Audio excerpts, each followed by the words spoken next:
Mo, nung just sa'yo mag-start yung story, I suppose, hindi nang mabundis ka, tsaka hindi mo ba alam na may asawa yung lalaki? Hindi po. Hindi ko po alam. Yun yung character ni Victor Celaya. So, si Antoinette Tos ba yung ano? Siya po ang wife ni Victor.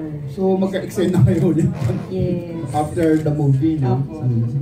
Si Sanjo, bakit kaya nalilinya ka sa mga kwento na pinag-aagawan ng dalawang babae, ng dalawang misis?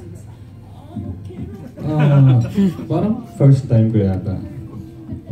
Sa mga huling ginawa ko po, puro mga bata ang kasama ko.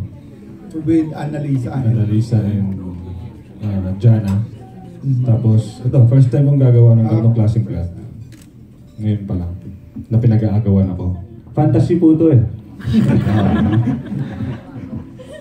Si Isabel, paano ka nag-prepare dun sa role mo na dalagang taga-probinsya, walang masyadong exposure, mahirap, which is a far cry from your lawyer role in Nathaniel?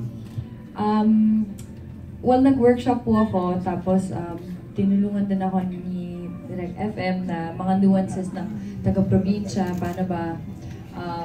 Tapos, mahirap din kasi my personality is very strong. And si Clara ay napaka-hinhin at hindi palaban. So, laging nag-aaway yung character ko and Clara sa pag may eksena kami. So, ginaguide naman po ako ng mga co-actors ko and of course the directors. Okay. Yung direct, obviously may extended family yung bawat character dito. So, anong magiging conflict nung families nila? Like yung sina Vivian, sina Nadia,